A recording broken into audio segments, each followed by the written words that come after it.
মানে ঘটনাটো ৰাতি 9টা বজাত মোৰ ৱাইফক লৈ আহিছিলোঁ।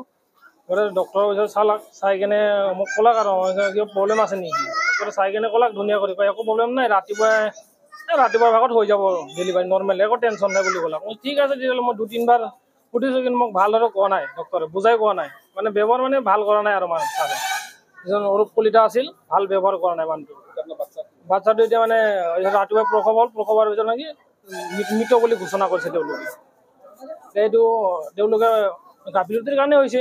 তেওঁলোকে যদি ভালকৈ যদি ট্ৰিটমেণ্ট চালাক হয় বোলে, এতিয়া নোৱাৰোঁ আমি, বেলেগ ব্যৱস্থা কৰক বুলি, তেতিয়াহ'লে মই লৈ গ'লোঁ হয় পৰা।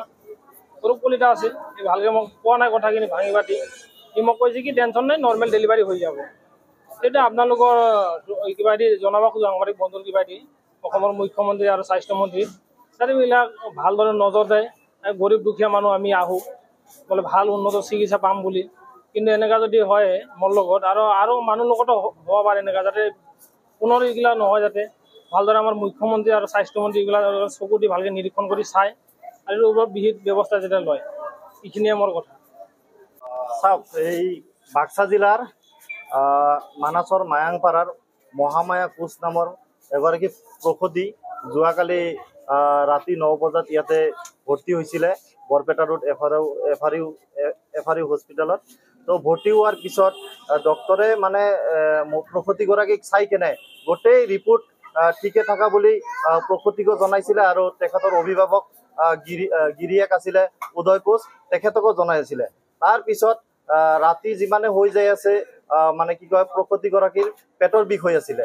পেটৰ বিষ হৈ থকাতে গাৰ্জেনে ডক্টৰক ৰাতিটো সুধিছিলে যে কেনেকুৱা ধৰণে আমাৰ পেচেণ্টটো ঠিকে আছে নে নাই। কৈছে পেচেণ্টটো ঠিকে আছে আৰু বাচ্চাও ঠিকে আছে, নৰ্মেল ডেলিভাৰী ৰাতিপুৱা হৈ যাব।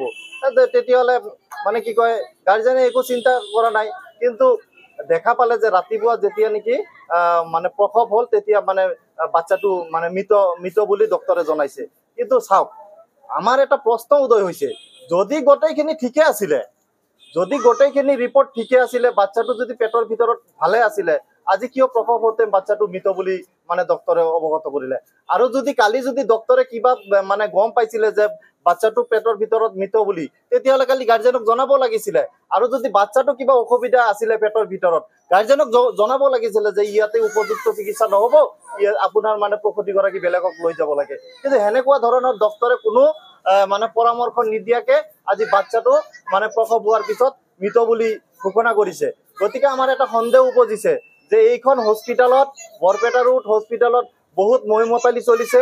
ডক্টৰ বিলাকে মানে যি গাঁও অঞ্চলৰ পৰা অহা যি সাধাৰণ শ্ৰেণীৰ মানুহ চৰকাৰী হস্পিটেলত আহে, সেইবিলাকৰ যেনেকুৱা চিকিৎসাৰ ক্ষেত্ৰত মানে ডক্টৰ বিলাকে এটা ল'ব লাগে, পদক্ষেপ ল'ব লাগে, তেনেকুৱা ধৰণে নহয়, নিজৰ মহিমতালিত চিকিৎসা কৰাৰ কাৰণে আজি এনেকুৱা ধৰণৰ এটা পৰিস্থিতি বৰপেটা ৰোড মেডিকেলত হ'ব পাৰিছে। গতিকে আমি হয়তো কোচ ৰাজবংশী ছাত্ৰ সন্থাৰ পৰা ধিক্কাৰ জনাইছো, আৰু অসমৰ মাননীয় মুখ্যমন্ত্ৰী লগতে তথা স্বাস্থ্যমন্ত্ৰী হিমন্ত বিশ্ব শৰ্মা ডাঙৰীয়াক আমি অনুৰোধ জনাইছো যে এনেকুৱা ধৰণৰ বহুত কাহিনী আগতে বৰপেটা ৰোড হস্পিটেলত ইতিমধ্যে হৈ গৈছে।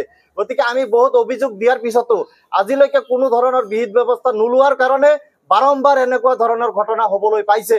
গতিকে তাৎক্ষণিকভাৱে যাতে অসমৰ মাননীয় মুখ্যমন্ত্ৰী আজি যি ঘটনা ঘটিছে তাৰ মানে নিৰীক্ষণ কৰি কেনে বা উচিত তদন্ত লৈ কেনে বিহিত ব্যৱস্থা লোৱাৰ কাৰণে আপোনালোকৰ জৰিয়তে আহ্বান জনাইছো।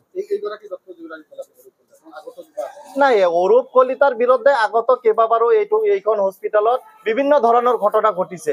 আজি গম নেপাওঁ যে কাৰ আশীৰ্বাদত ইমানখিনি হৈ যোৱাৰ পিছতো আজি অৰূপ কলিতা নামৰ এই ডক্টৰজনে এইখন হস্পিটেলত নিজে মানে চাকৰি কৰিব পাৰিছে। বহুত ঘটনা ঘটিছে, ঘটনা ঘটাৰ পিছতো কিন্তু তেখেতৰ ওপৰত উচিত ব্যৱস্থা গ্ৰহণ কৰা নাই। এতিয়া আমাৰ সন্দেহ হৈছে নিশ্চয় কোনোবাৰ ইয়াতে আশীৰ্বাদ আছে বুলি আমি সন্দেহ কৰিছো।